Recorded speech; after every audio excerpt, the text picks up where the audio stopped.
சந்தோஷத்தை எடுத்து காட்டிடு அவர் பாசத்தை இதுவே எழுப்புதலாம். பாரத தேசம் இயேசுவின் தேசம், தேசத்தின் எழுப்புதல் நமது கையில்.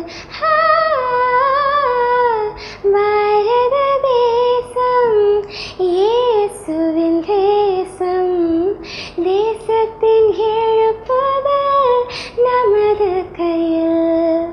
வாலிப சேனைகள் எழும்பிடணும், பரிசுத்த ஊழியம் செய்திடணும். வாலிப சேனைகள் எழும்பிடணும், பரிசுத்த ஊழியம் செய்திடணும். இந்தியா எங்கள் இந்தியா. அன்பார்ந்த GMTV நேயர்களுக்கு இயேசு கிறிஸ்துவின் நாமத்தில் என் இனிய அன்பார்ந்த நல்வாழ்த்துக்கள். கிறிஸ்துவின் அன்பு நிகழ்ச்சியில் உங்களை சந்திப்பதில் பெரும் மகிழ்ச்சி அடைகிறேன். நான் தான் உங்கள் சகோதரி கிறிஸ்டி. உண்மையில் எனக்கு ரொம்ப சந்தோஷமாக இருக்குது. இதுக்கு நான் இன்னைக்கு இந்த எபிசோட் ரொம்ப ஒரு ஸ்பெஷலான episode. It's a episode that is very close to my heart. உண்மையில் எனக்கு ரொம்ப பிடிச்ச ஒரு சப்ஜெக்ட் குறித்து, ஒரு டாபிக் குறித்து நான் பேச போகிறேன். உண்மையில் எனக்கு ரொம்ப நெருக்கமான ரொம்ப ஒரு விசேஷமான ஒரு டாபிக் குறித்து நம்ம இன்றைக்கி பார்க்க போகிறோம். என்னென்னு கண்டுபிடிச்சிட்டிங்களா? அதாவது இந்த பாடல் சொல்கிறது போல் இன்றைக்கி நம்ம பாரத தேசத்தை குறித்து நான் பேச போகிறேன். பிரியமானவர்களே, உண்மையிலே இது ஒரு பெரிய பாக்கியமாக நான் நினைக்கிறேன். எதுக்குன்னா, நான் பிறந்து வளர்ந்தது எல்லாமே சிங்கப்பூரில் தான். ஆனால் நம்ம பாரத தேசத்தில் காலடி எடுத்து வச்சு நம்ம ஆண்டவருக்காக, அதாவது இந்த தேசத்துக்காக ரத்தம் சிந்தின அந்த இயேசப்பாக்காக ஏதாவது விதத்தில் ஒரு ஊழியம் செய்கிறது உண்மையிலே அது ஒரு லைஃப் பர்பஸ் ஃபுல்ஃபில்ட் இன்னும் ஒரு பெரிய பாக்கியமாக நான் நினைக்கிறேன். ஸோ தொடர்ந்து இந்த நிகழ்ச்சியை பார்ப்போம். என்கிட்ட அணிகள் சொல்லும் ஒரு காரியம் என்னென்னா, நீங்கள் ஏன் இந்தியாவை இவ்வளோ நேசிக்கிறீங்க? நீங்கள் பிறந்தது வளர்ந்தது எல்லாமே சிங்கப்பூர் ஆச்சு. அங்கே தான் உங்கள் குடும்பம் எல்லாருமே இருக்கிறாங்க. உங்களுக்கு ஒரு அருமையான ஒரு சபை அங்கே ஆண்டவர் கொடுத்துருக்காரு. பிரியமானவர்களே, எனக்கு ஆண்டவர் ஒரு அருமையான குடும்பம் கொடுத்துருக்காரு. என் குடும்பத்தில் மொத்தம் 5 பேர் இருக்கோம். ஆனால் இருந்தாலும் இந்த தேசத்தில் நீங்கள் பார்த்தீங்கன்னா நானும் எங்கள் அம்மா மட்டும் தான் வந்திருக்கோம். எனக்கு கூடவே இருக்கிற என்னுடைய நண்பர்களும் சரி, சபை விசுவாசிகளும் சரி, உண்மையிலே எனக்கு அவ்வளோ ஒரு பெரிய ஆசீர்வாதமாக அவங்க இருந்திருக்காங்க. ஆனால் இருந்தாலும் ஏன் அவங்க எல்லாருமே நான் விட்டு கொடுத்து இந்திய தேசத்துக்கு நான் வந்திருக்கேன்னா, உண்மையிலே இந்த தேசத்தில் இருக்க எல்லாருமே என் சொந்த குடும்பமாக நான் பார்க்குறேன். பிரியமானவர்களே, அது மட்டும் இல்லை, சில நேரத்தில் கிராம ஊழியத்துக்கு போகிறது உண்டு. அது உண்மையிலே ஒரு பெரிய ஒரு பாக்கியம். எதுக்குன்னா, வெளிநாட்டில் நீங்கள் பார்த்தீங்கன்னா, நான் பிறந்து வளர்ந்த தேசத்தில் கிராமங்கள் இல்லை. ஸோ இந்த தேசத்தில் கிராமங்களை போய் சந்திக்கிறது, மக்களுக்கு ஏதாவது ஒரு விதத்தில் ஆண்டவர் மூலிமா ஒரு உதவி செய்கிறது, உண்மையிலே இட்ஸ் ரொம்ப ஒரு பெரிய ஒரு பெரிய ஒரு பிளெஸ்ஸிங். உண்மையிலே கர்த்தர் கொடுத்த ஒரு பெரிய ஒரு பாக்கியமாக அதை நினைக்கிறேன். பிகாஸ் வாழ்க்கையில் நான் உடைக்கப்பட்ட நேரத்தில் இயேசு எனக்கு உதவி செய்தார். ஏன் ஆண்டவர் இவ்வளோ ஒரு அருமையான ஒரு தேவனாக இருக்கிறாருன்னு கொஞ்சம் யோசிச்சு பாருங்க. பிரியமானவர்களே, வாழ்க்கையில் நம்ம உடைக்கப்படும் போது, நமக்குன்னு ஒரு கஷ்ட நேரம் வரும்பொழுது இயேசு நமக்காய் உதவி செய்கின்ற ஒரு தேவனாக இருந்தார்.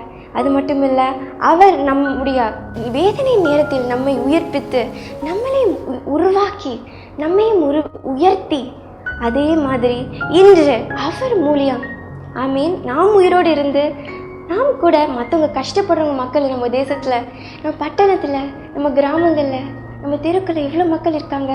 இயேசு கிறிஸ்துவின் மூலம் கண்டிப்பாக இந்த மக்களுக்கு நாம் கூட ஏதாவது ஒரு விதத்தில் உதவி செய்ய முடியும். பிரியமானவர்களே, ஸோ நிறைய தடவை நான் ஓடி உழைக்கிறது உண்டு, ஊழியம் செய்கிறது உண்டு. ஒரு காலத்தில் நான் 4 சுவருக்குள் அடைப்பட்டு மக்களோட கஷ்டத்தை நினச்சி என்னால் அழுக தான் முடிஞ்சிருந்தது. ஆனால் இயேசு என்னுடைய பலவீனத்தில் என்னை பலப்படுத்தினார். அது மட்டுமல்ல, அவர் மூலியம் நம்ம சுற்றி இருக்க மக்களை கூட நம்ம பலப்படுத்த முடியும், அந்த நம்பிக்கை எனக்கு கொடுத்துருக்காரு. ஸோ அவர் நடக்க முடியாத என்னை நடக்க செய்தார். ஸோ இப்போ நான் நடக்கிற வாழ்க்கையில் ஒவ்வொரு நொடி நீங்கள் பார்த்தீங்கன்னா, ஒவ்வொரு வினாடி நீங்கள் பார்த்தீங்கன்னா, ஆண்டவரே மக்களுக்காக நான் ஏதாவது செய்யணும், அதுதான் என்னுடைய வாஞ்சையே, அதுதான் என்னுடைய ஊழிய தரிசனமே. பிரியமானவர்களே, ஸோ இந்த நிகழ்ச்சியோடைய நோக்கமே என்னென்னா, சோஷியல் இஷ்யூஸ் குறித்து தான் நான் ரொம்ப மனம் கலங்கியிருந்தேன். ஆனால் இதே சோஷியல் இஷ்யூஸை நான் அட்ரெஸ் பண்ணுறது மூலயமா, அதாவது லைஃப் த்ரெட்டனிங் சோஷியல் இஷ்யூஸ், மக்களுடைய உயிருக்கே ஆபத்து வரவழைக்கிற அந்த சமுதாய பிரச்சனைகள் பற்றி பேசுறது மூலியமாக, அதற்காக ஜெபிக்கிறது மூலமாக, அதை குறித்து விழிப்புணர்வு மக்களிடத்தில் கொண்டு வரது மூலியமாக யாராவது ஒரு உயிர் காப்பாற்றப்பட்டாச்சு. என்னுடைய கடந்த கால வாழ்க்கைக்கு, என் கடந்த கால கஷ்டத்திற்கு, அந்த கண்ணீருக்கு ஒரு பதில் கிடைச்ச மாதிரி நான் அப்படி தான் நான் பார்க்குறேன். அது மட்டும் இல்லாமல் நம்ம யாருமே கஷ்டப்படக்கூடாது, இந்த தேசத்தில் யாருமே கஷ்டப்படக்கூடாதுக்காக தான் ஏசப்பா சிலுவையில் அவ்வளோ கஷ்டப்பட்டார். ஸோ ஒவ்வொரு தடவை ஒரு ஆத்மா ரட்சிக்கப்படும் பொழுது, இன்னும் ஒரு உயிர் காப்பாற்றப்படும் பொழுது, அது இயேசுவினுடைய சிலுவையின் மரணத்திற்கே, அந்த தியாகத்திற்கே அர்த்தம் சேர்க்கிறதா நான் பார்க்குறேன் பிரியமானவர்களே. ஸோ தேசத்தில் நீங்கள் பார்த்தீங்கன்னா பல இடங்களுக்கு நான் செல்லும் பொழுது, கர்த்தருடைய கிருபையினால் ஊழியம் செய்யும் பொழுது, கடுமையாக உழைக்கும் போது மக்கள் சொல்கிற காரியம் என்னென்னா, நீங்கள் ஏன் இந்தியா தேசத்தை இவ்வளோ நீங்கள் நேசிக்கிறீங்க அப்புறம் பலர் சொல்கிறது உண்டு. அதற்காக நான் கர்த்தருக்கு தான் மகிமை செலுத்துகிறேன். எதுக்குன்னா, வாழ்க்கையில் நான் உங்கள் எல்லாருக்கும் நான் வேர்வை சிந்திருக்கலாம், ஆனால் ஏசப்பா உங்களுக்காக ரத்தத்தையே சிந்திருக்கிறார்ல.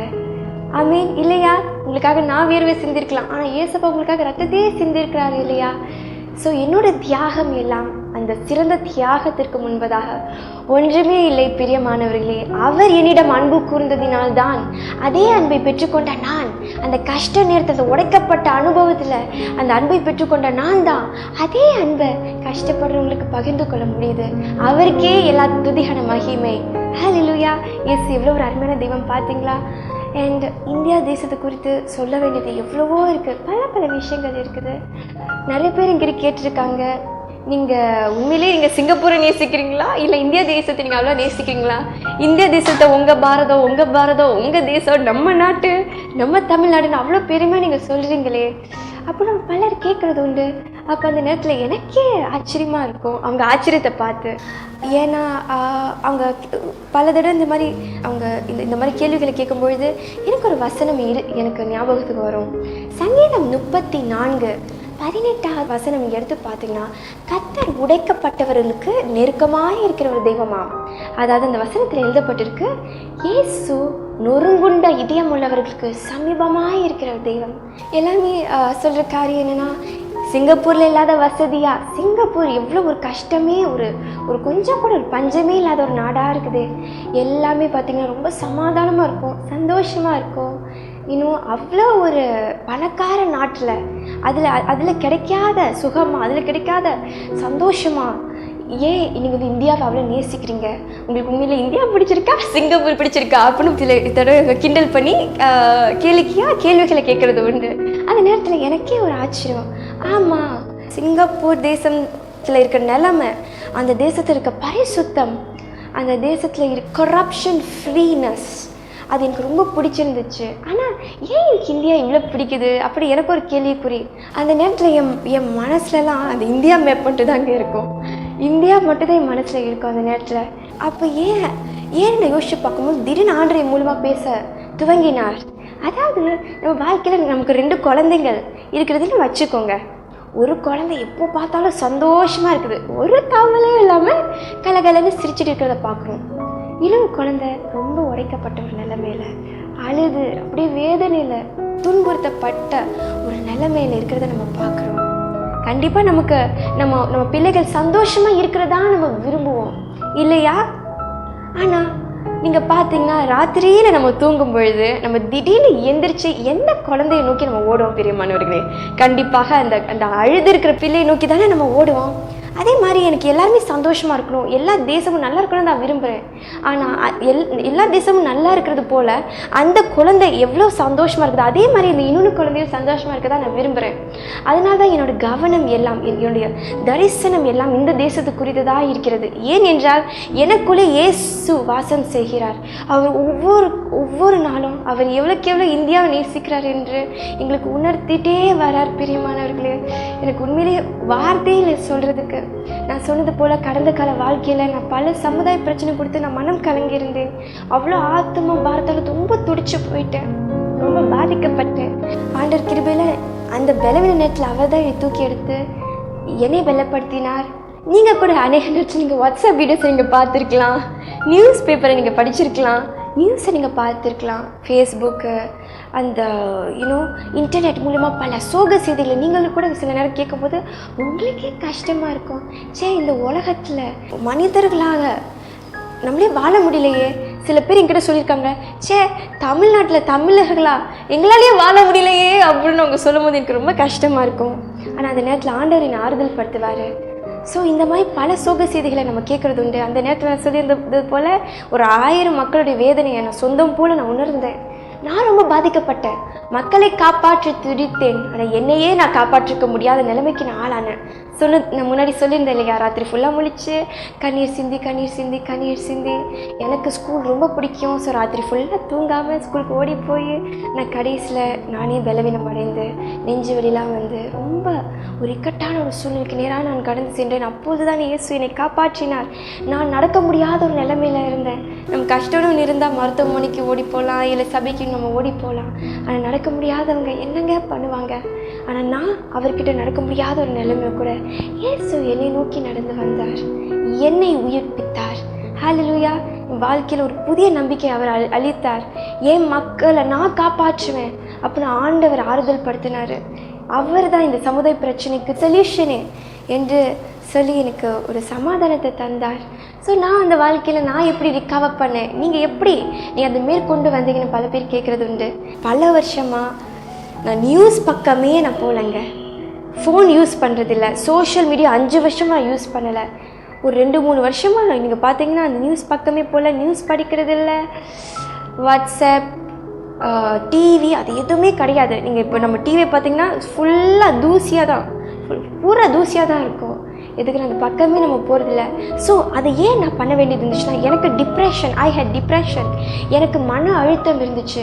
அதை நான் யோசிச்சு பார்த்தேன், மூழ்கிறவங்களோட கூடவே சேர்ந்து மூழ்கிறோமே, நம்ம நல்லா இருந்தால் தானே நம்ம மூழ்கிறவங்களை காப்பாற்ற முடியும். ஸோ நான் மக்களுக்கு நல்லது செய்யணும்னு நினைக்கிறேன். ஆனால் நான் மரணத்தை நோக்கி நான் போனால் நான் எப்படி மக்களுக்கு ஒரு நல்லது செய்ய முடியும்னு நான் யோசிச்சு அந்த நேரத்தில் I made self care a priority. நான் வந்து அந்த நேரத்தில் நானே என்னை ஆரோக்கியமாக வைத்துக்கொள்வது எவ்வளோ முக்கியம்னு நான் உணர ஆரம்பித்தேன். ஏன்னா ஆண்டவர் சொல்லியிருக்காரு, மகளே நீ கஷ்டப்படுறவங்களோட நீ கஷ்டப்பட்டுருக்கலாம், ஆனால் நீ எப்போல்லாம் கஷ்டப்படுறியோ மகளே எனக்கும் கஷ்டமாக இருக்குன்னு ஆண்டவர் சொன்னார். ஸோ அவருக்காகவே அவர் மூலியமாக நான் என்னையே நல்லா பார்த்துக்க ஆரம்பித்தேன். அண்ட் ஒரு பக்கம் எல்லா நெகட்டிவ் தாட்ஸ், ஸோ எது தூண்டி வருதோ அது எல்லாமே கட் பண்ணேன். அண்ட் இன்னொரு பக்கம் நீங்கள் பார்த்தீங்கன்னா பாசிட்டிவ் தாட்ஸாக என் மைண்டை நான் ஃபீல் பண்ண ஆரம்பித்தேன்.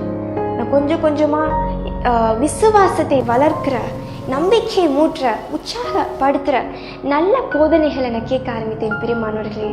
ஆனால் இந்த உலகம் முழுக்க நிறைய அந்தகார சக்தியின் வலிமை இருக்கிறத நான் அந்த நேரத்தில் நான் உணர்ந்தேன். இந்த 2 வருஷமாக இந்த உலகத்தை பற்றி மனம் கலங்கி இருக்கும்போது பல அசுத்தாவிகள் இருக்கிறத நான் உணர்ந்தேன். ஆனால் எப்போ நான் சபைக்கு காலடி எடுத்து வைத்தேனோ, என் மக்களுக்கு யார் விடுதலை தருவா என்று மனம் கலங்கியிருந்த எனக்கு தேவன் நம்பிக்கை தந்தார். நான் சபையில் காலடி எடுத்து வைக்கும் பொழுது அந்த வெறுமையின் அனுபவத்தில் நான் தேவ பிரசன்னத்தை உணர்ந்தேன் பிரியமானவர்களே. அந்த தேவ பிரசன்னம் தான் எல்லாமே. அந்த தேவ பிரசன்னம் தான் இந்த உலகத்திற்கு ஒரு விடிவெளிச்சம் கொண்டு வரும், ஒரு மாற்றுதலை ஏற்படுத்த முடியும். அந்த நம்பிக்கை எனக்கு வந்துருச்சு. ஸோ கொஞ்சமாக ஆண்டவருடைய வார்த்தை நான் கேட்க ஆரம்பித்தேன். ஃபஸ்ட்டு என்ன நடந்துச்சுன்னா, சாத்தான் என் மக்களை அழிக்க முயன்றான். அதை நான் தடை செய்ய நினைக்கும் போதெல்லாம் என்னையே அழிக்க முயற்சி செய்தான். ஸோ கண்டிப்பாக இது ஒரு முக்கியமான ஒரு காரியம். இது இன்னும் ஆழமாக இதை பற்றி நம்ம பேச போகிறோம் பிரியமானவர்களே. ஸோ தொடர்ந்து நீங்கள் கவனித்துக் கொள்ளுங்கள், தொடர்ந்து இந்த நிகழ்ச்சி நீங்கள் பார்த்து கொண்டிருங்கள். இது ரொம்ப ஒரு முக்கியமான ஒரு விஷயம். நீங்கள் வேதத்தில் பார்த்தீங்கன்னா யாரெல்லாம் கர்த்தருக்காக எழும்பணும் என்று நினைக்கும் பொழுது அவங்க வாழ்க்கையில் ஏதாவது ஒரு குழப்பம் தான் கொண்டு வரதை நம்ம பார்க்கிறோம். ஆனால் இயேசு மிகவும் நல்லவராக இருக்கிறார். ஆமேன். யோசேப்புடைய வாழ்க்கையை பாருங்கள். யோசேப்பை சத்துருக்கள் குழிக்கு நேராய் தள்ள முயற்சி செய்யலாம்.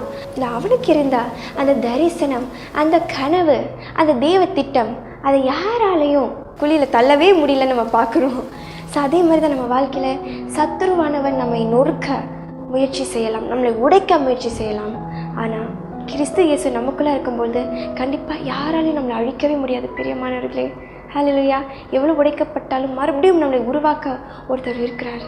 பிரியமானவர்களே, அதே மாதிரி நீங்கள் யோசிப்பை நீங்கள் பார்த்தீங்கன்னா அவன் வாழ்க்கையில் அவன் சிறு வயதிலேயே அவனுக்கு ஒரு கனவு கொடுக்கப்பட்டது. அந்த கனவு எதை குறித்து நீங்கள் பார்த்தீங்கன்னா அது ஆக்சுவலி ஒரு தேச அழிவை குறித்ததான ஒரு கனவு. அந்த கனவுல யோசிப்போட பங்கு என்ன, அதை தான் அந்த கனவு காட்டுது தான் தவிர இது ஒரு தனி மனிதன் குறித்ததான ஒரு திட்டம் இல்லை. இது ஒரு தேச தரிசனம் குறித்ததான ஒரு திட்டத்தை நம்ம பார்க்கிறோம். பிரியமானவர்களே, நீங்கள் வாழ்க்கையில் பார்க்கலாம், பல இந்த இடத்துல ஊழியக்காரங்களுக்கு விரோதமாய் பல விஷயங்கள் நடக்கிறத நம்ம பார்க்குறோம். ஏன் சத்ருவானவன் இவ்வளோ ஊழியக்காரங்களை அழிக்க முயற்சி செய்கிறான்? இது உண்மையில் இது ஊழியக்காரங்களுக்கு வருகின்ற ஒரு எதிர்ப்பல்ல, ஆனால் அது தேசத்துக்கே விரோதமாய் வருகின்ற ஒரு எதிர்ப்பு. ஆமீன். அதுக்கு நடுவில் தான் ஊழியக்காரங்க இருக்கிறாங்க. ஸோ அதனால் யாரெல்லாம் மக்களுக்காக எழும்ப நினைக்கிறாங்களோ அவங்க வாழ்க்கையில் ஏதாவது ஒரு குழப்பத்தை சாத்தான் கொண்டு வர முயற்சி செய்யலாம். நான் நன்றாக யோசித்து பாருங்கள் பிரியமானவர்களே, வாழ்க்கையில் நீங்கள் பார்த்தீங்கன்னா எந்த விதத்தில் நீங்கள் உடைக்கப்பட்டிருக்கீங்களோ, நொறுக்கப்படுகிறீங்களோ, எவ்வளோக்கெவ்வளோ சாத்தான் உங்களை நொறுக்க முயற்சி செய்கிறார்களோ அவளுக்கு அவ்வளவு ஆண்டு உங்களை பெருக்க செய்கிற தேவனாக இருக்கிறார். ஸோ யோசிப்போ வாழ்க்கையில் அந்த கனவே அவனுடைய அழிவுக்கு ஒரு விதத்தில் காரணமாக இருக்கிறத நம்ம பார்க்குறோம். சிறு வயதிலேயே அவன் சொந்த குடும்பத்தாலேயே கைவிடப்பட்ட ஒரு நிலைமையில் அவன் இருந்தான்.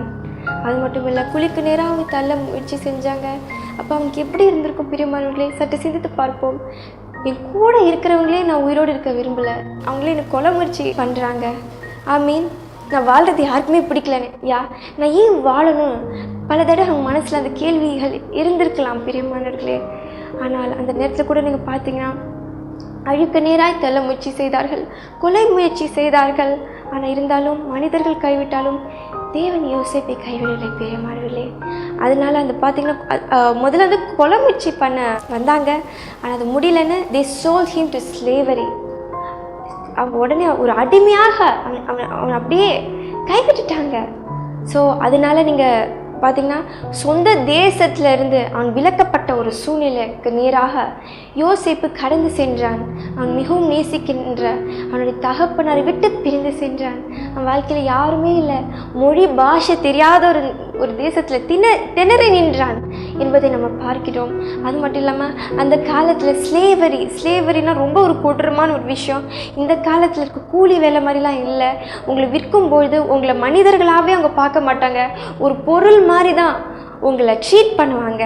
அதாவது அந்த காலத்தில் உங்களுக்கு நோய் இல்லை, நொடி இல்லை, உங்களுக்கு எந்த கஷ்டமும் இல்லை, பரவக்கூடிய வியாதி எதுவுமே இல்லை. நீங்கள் நிரூபிக்கிறதுக்காக உங்களை விற்கும்போது மிருகங்களைப் போல விலங்குகளைப் போல உங்களை நிர்வாணமாக தான் உங்களை விற்பாங்க.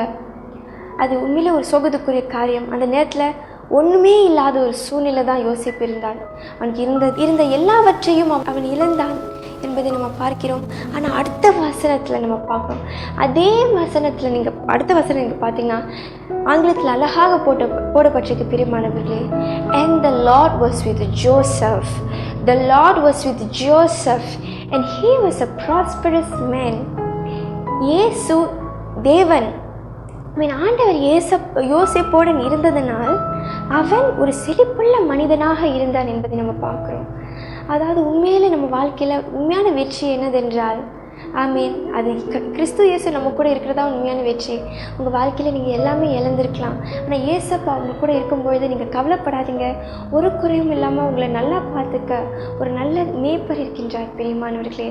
ஆங்கிலத்தில் ஒரு காரியம் நான் சொல்கிறது உண்டு, one a day in the gutter with Jesus is better than being in a mansion without Jesus. நான் சொல்வேன், ஒரு அரண்மனையில் கிறிஸ்து இயேசு இல்லாமல் இருக்கிறத விட ஒரு சாக்கடையில் ஆண்டவரோட இருக்கிறதே மேல். அதே போல் இந்த வாழ்க்கையில் இயேசு அந்த இயலாமையின் சூழ்நிலை கூட அந்த தாழ்மையின் நேரத்தில் கூட ஆண்டவர் யோசிப்போட இருந்தார். கொஞ்சம் கொஞ்சமாக கையிட்டு செய்யும் எல்லா காரியத்தையும் இயேசுப்பா வாய்க்க செய்தார். முதல்ல அடிமையாக அவன் வந்தாலும் அந்த அடிமையிலே ஒரு தலை சிறந்த அடிமையாக தேவன் மாற்றினார். கொஞ்சம் கொஞ்சமாக அந்த அடிமையே ஒரு அதிபதியாக இயேசு மாற்றினார். ஆனால் நீங்கள் வாழ்க்கையில் நன்றாக இந்த கதையை நீங்கள் கவனித்து பார்த்தீங்கன்னா யோசிப்புடைய அழிவுக்கே காரணமாக இருந்தது என்ன பிரியமானவர்களே? அந்த கனவு தான், அந்த சொப்பனம் தான். பாருங்கள், சொப்பனக்காரன் வரான் அப்படின்னு சொல்லி தான் அவங்களுடைய சகோதரர்கள் அவனை இகழ்ந்து பேசி அவனை தாழ்வாக பேசி அவனை கொலை முயற்சி செய்தார்கள், அவமானப்படுத்தினார்கள். ஸோ அவங்க வாழ்க்கையில் அழிவுக்கு காரணமாக இருந்தது தான் அந்த சொப்பனம், அந்த கனவு. ஆனால் ஒரு விதத்தில் அதை பயன்படுத்தி தான், அதே பலவீனத்தை பயன்படுத்தி தான் இயேசு தேவன், ஆமேன், நம்முடைய தேவன் யோசேப்பை, பலவீனத்தில் இருந்த யோசேப்பை பலப்படுத்தினார், அவனுடைய உயிரையே காப்பாற்றினார். என் யோசேப்பு மூலமாக அந்த தரிசனம், அந்த சொப்பனம் மூலமாக அந்த தேசத்தையே யோசேப்பு மூலியமாக காப்பாற்றினார். இவ்வளோ கருமையான ஒரு தேவன் பார்த்தீங்களா பிரியமானவர்களே? அதே போல் தான் என் வாழ்க்கையில் என் பலவீனத்துக்கே, என் அழிவுக்கே காரணமாக இருந்தது வேறு ஒன்றும் இல்லை, என்னுடைய இலகிய மனசு தான். அந்த ஆத்மம் பறந்தான். அந்த தேச அழிவை நினைத்து நான் கலங்கி போனேன், நான் வேதனைப்பட்டேன். ஆனால் தேவன் என் உயிரை காப்பாற்றினார். அறிவுக்கு நேராய் சென்று கொண்டிருந்த என்னை மறுபடியும் மீட்டுக்கொண்டு என்னை உயர்ப்பித்தார். என் கவலைப்படாத மகள், இந்த தேசத்தை நான் நிச்சயம் நான் காப்பாற்றுவேன் என்று அவர் எனக்கு ஆறுதல் தந்தார். ஸோ கொஞ்சம் கொஞ்சமாக என் மைண்டில் இருந்த அந்த நெகட்டிவ் தாட்ஸ் போக ஆரம்பிச்சது. எனக்கே ஒரு தாழ்மான பான்மை. அந்த நேரத்தில் முதலாவதாக சாத்தான் என்னுடைய மக்களை கொஞ்சம் கொஞ்சமாக என்னையே தாக்க முயற்சி செய்த நம்ம பார்க்குறோம். உன்னால் என்ன செய்ய முடியும், உன்னால் மக்களை குறித்து உன்னால் எதுவுமே செய்ய முடியாது, உன்னால் மக்களுடைய கஷ்டத்தை நினச்சி உன்னால் அழுக முடியும், உன்னால் அவங்களை காப்பாற்றவே முடியாது. அந்த மாதிரி சிந்தனை எனக்கு வர வர வர கொஞ்சம் கொஞ்சமாக நான் வாழ்க்கையில் ரொம்ப உடைக்கப்பட்டேன்.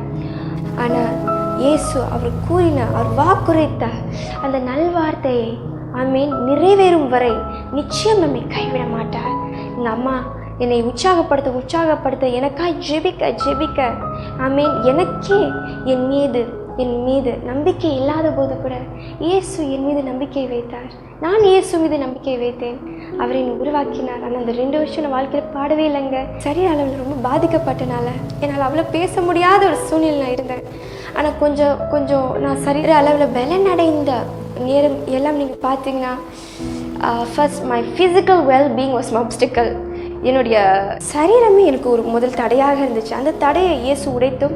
இந்த வாழ்க்கையில் நீங்கள் பார்த்தீங்கன்னா எனக்கு என்னையே தாக்குற பல சிந்தனைகளை நான் உணர்ந்தேன். அதாவது இந்த 2 வருஷமாக நீங்கள் பார்த்தீங்கன்னா மனதளவில் ஒரு போராட்டம், உன் குரல் ரொம்ப கேவலமாக இருக்குது, இனிமேல் நீ வாழ்க்கையில் பாடவே பாடாத, அந்த மாதிரி பல தாட்ஸ் இருதயத்தை அப்படி சூழ்ந்து கொண்டதை நம்ம பார்க்குறோம். பிரியமானவர்களே, என்னை குறித்து அவ்வளோ ஒரு தாழ்வான பான்மை. எனக்கு பப்ளிக்லேயே இன்னும் முதல்ல நடக்கிறதே ஒரு பெரிய அற்புதம். ஆனால் நடந்து வெளியே போனால் நான் ஒரு தகுதி இல்லாதவளாக நான் உணர்ந்தேன். உண்மையில் அவ்வளோ தாழ்வு பான்மை. ஆனால் நான் இதை ஒட்டி ஒரு லைன் நான் சுருக்கமாக எழுதியிருப்பேன். என்னென்னா,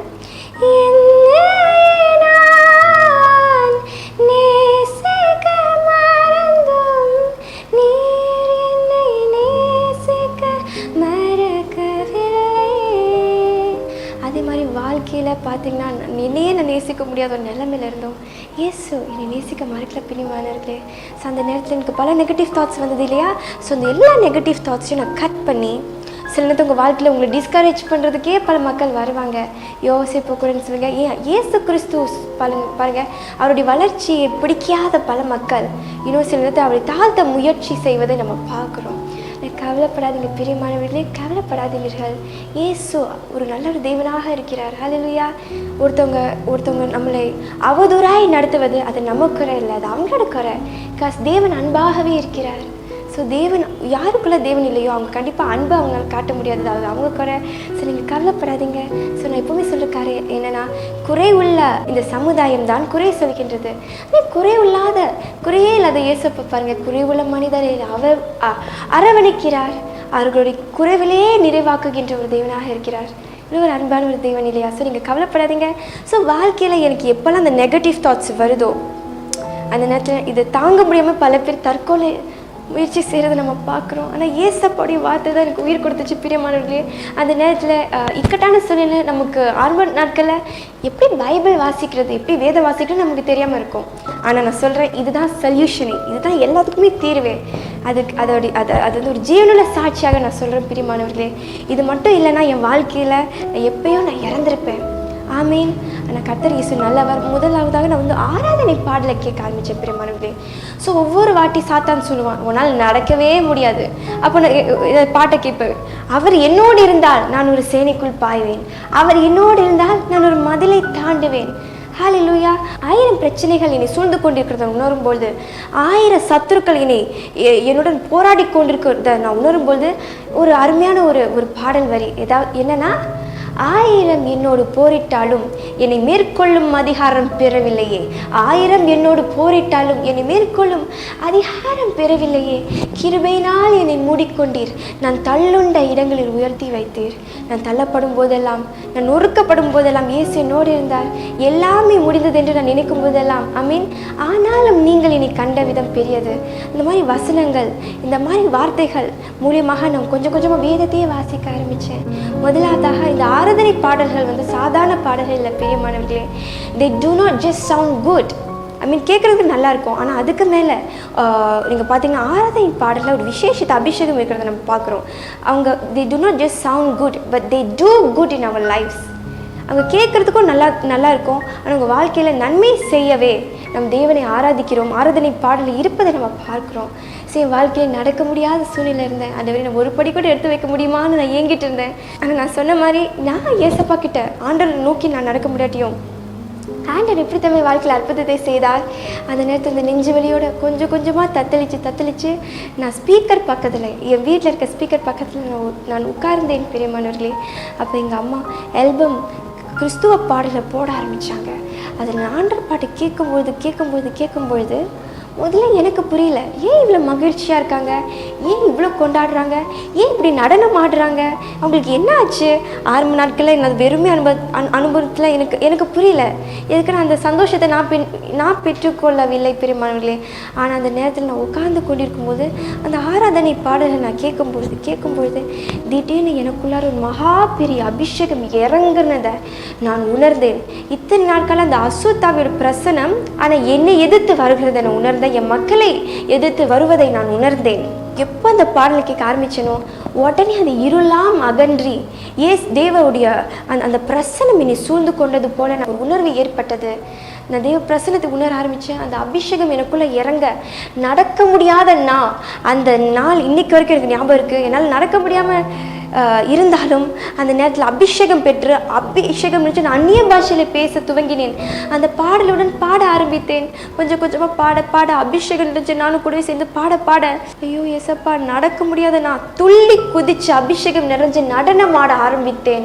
என்னை அறியாமலே நான் நடனம் ஆட ஆரம்பித்தேன் பிரியமானவர்களே. உண்மையில் அது ஒரு பெரிய ஒரு வாழ்க்கையில் மறக்க முடியாத ஒரு நாள். இதுக்கு நான் நடக்க முடியாதவங்களுக்கு தான் தெரியும் அந்த வேதனை, அந்த வலி. தாவீதுடைய மனைவி நம்ம ஒருத்தவங்களை பார்க்குறோம். அவர் கத்தருக்காய் நடனம் ஆடுகிடும்போது அவங்களே அவங்க மனசை புரிஞ்சுக்கல. ஏன் இப்படி ஆடுறாரு, ஏன் இப்படி பண்ணுற உங்களுக்கு என்ன ஆச்சு அப்படின்னு அவங்க பார்வைக்கு அது அற்பமாய் தெரிந்த ஒரு விஷயம். ஆனால் நடக்க முடியாதவங்களுக்கு தான் தெரியும் அது உண்மையில ஒரு பெரிய மிரக்கல். அண்ட் நம்ம கால்களை படைத்தவர் இயேசு, நம் கைகளை படைத்தவர் இயேசு, நமக்கு பலன் தந்தவர் இயேசு. கண்டிப்பாக ஜீவனுள்ள நாளெல்லாம் நம் கைகளும் சரி நம் கால்களும் சரி நம்முடைய முழு பலத்தோடு நம் கர்த்தரை ஆராதிப்போம் பிரியமானவர்களே. ஆமீன். தேவன் தந்த அந்த வாழ்க்கை மறுபடியும் தேவனுக்கே நம்ம அர்ப்பணிப்போம். அந்த ஒரு வைராக்கியத்தில் தான் நான் அந்த ஒரு வாஞ்சலை தான் ஆண்டவருக்கு நான் ஊழியத்துக்கு நான் அர்ப்பணித்தேன். அந்த நேரத்தில் எனக்கு என்னென்ன நெகட்டிவ் தாட்ஸ் வருதோ அந்த ஆராதனை பாடலை நான் கேட்குறது உண்டு. கொஞ்சமாக சாத்தான் சொல்கிற அந்த பொய், அந்த போலியான சிந்தனைகளை தேவன் தன்னுடைய சத்திய வார்த்தையினாலே முறியடித்தார் பிரியமானவர்களே. நீ வாழவே தகுதி இல்லைன்னு சத்ருவான் சொல்லும்பொழுது ஆண்டவர் சொல்கிற காரணம், மகளே உனக்கு ஜீவன் தந்தவர் நான் அல்லவா, உனக்கு நித்திய ஜீவன் அளிக்கவே நான் என் சொந்த ஜீவனை உனக்கு தந்தருளினேன். ஆமீன். நான் உன்னை உயிரினும் மேலாய் உன்னை நேசிக்கிறேன் மகளே என்று ஆண்டவர் சொல்லி என்னை ஆறுதல் படுத்தினார். கொஞ்சமாக அந்த வசனங்கள் கேட்க சில நேரத்தில் ஆராதனை பாடல்கள் நீங்கள் பார்த்தீங்கன்னா பல வசனங்களை அவங்க அறிக்கையிடுறது உண்டு. அது மூலியமான வேத வசனத்தை படிக்க ஆரம்பித்தேன். கர்த்தரின் இருதயத்தை தம்முடைய வசனத்தினால் நிரப்பி என்னை ஆசீர்வதித்தார். அதே மாதிரி உங்கள் வாழ்க்கையில் எப்பேற்பட்ட நெகட்டிவ் தாட்ஸாக இருந்தாலும் சரி கவலைப்படாதீர்கள். நீங்கள் ஆண்டவர்கிட்ட சொல்லுங்கள், ஆண்டவரே என்னோட சிந்தனையை நீங்கள் ஆட்கொள்ளுங்க அப்படின்னு நீங்கள் ஆராதனை பாடல்களை கேட்க ஆரம்பிங்க, வேதத்தை வாசிக்க ஆரம்பிங்க. கண்டிப்பாக உங்கள் சூழ்நிலையில் ஆண்டவர் மாற்றத்தை ஏற்படுத்துவார், மறுவாழ்வு தருவார். உங்களையும் பலருக்கு ஆசீர்வாதமாய் பயன்பட செய்வார். பிரியமானவர்களே, தொடர்ந்து நம்ம இந்தியா குறித்து பார்க்க போகிறோம். இயேசு குறித்து இன்னும் அலசி ஆர போகிறோம். இந்த சமுதாய பிரச்சனையை ஒன்றாக சால்வ் பண்ண போகிறோம். தொடர்ந்து ஜெபிப்போம். நம் யாவரும் கண்களை மூடி ஜெபிப்போமா? ஆண்டவரே இயேசப்பா, இந்த அருமையான ஜெப வேலைக்காய் நன்றி செலுத்துகிறேன் நல்ல தகப்பனே. ஆண்டவரே இயேசப்பா, ஆண்டவரே இந்த தேசத்தை ஆண்டவரை ரட்சிக்கவே நீர் ரத்தம் சிந்தினீர். எங்களுடைய ஒவ்வொருடைய மனிதருடைய வாழ்க்கையில் மாற்றத்தை ஏற்படுத்த நீங்கள் உயிர் ஜீவனையே பலியாய் தந்த நீர் என்பதை பார்க்கிறோம் இயேசப்பா. எங்கள் ஒவ்வொருத்தவங்களுக்காக ஜெபிக்கிறோம். நெகட்டிவ் தாட்ஸ் உள்ள ஒவ்வொரு தெய்வ பிள்ளைகளும் உங்கள் திருக்கரத்தில் வைக்கிறோம். அவங்க பாரத்தை ஆண்டவரை நீங்கள் சிலுவையிலே சுமந்து தீர்த்துவதற்காக நன்றி செலுத்துகிறோம் தகப்பனே. இயேசப்பா, அவங்களோட சிந்தனை நீங்கள் ஆட்கொள்ளுங்க தகப்பனே. ஆண்டவரே நீங்கள் ஆண்டவரே அவங்க சிந்தனை ஆட்கொண்டு மரணத்துக்கு ஏதுவான எல்லா சிந்தனைகளையும் அவங்களை காயப்படுத்துகிற எல்லா சிந்தனைகளும் இப்பொழுது இயேசு நாமத்தை எடுத்து போட்டு அவங்க இருதயத்தை முற்றிலும் சமாதானத்தினாலும் ஆண்டவரே உங்களுடைய ஆறுதலினால நிரப்பி அவங்களுக்கு ஒரு விடுதலை தாருங்க. உங்கள் அன்பின் ஆவியை ஊற்றுங்க. அவங்கள உற்சாகமாக நீர் தந்த அருளின அந்த வாழ்வை ஆண்டவரை கடைசி வரை உற்சாகமாக சந்தோஷமாக நிம்மதியுடன் ஆண்டவரை இந்த வாழ்க்கையை வாழ நீங்கள் கிருபை பாராட்டுங்க. சத்துருவானன் கொண்டு வர எல்லா சோகமான சோர்வடையும் சிந்தனையை உம்முடைய அன்பின் வார்த்தையால் நீங்கள் முறியடித்துக் கொள்ளுங்க. மனிதர்களுடைய வார்த்தையினால, சத்துருக்களின் வார்த்தையினால யாராவது காயப்பட்டா தேவனே உம்முடைய வார்த்தையினால அவங்களுடைய மனக்காயத்தை எடுத்து போட்டுருங்க ஆண்டவரே. இயேசுவின் நாமத்தை ஜெபிக்கிறோம். ஜெய நல்ல பிதாவே, ஆமென்.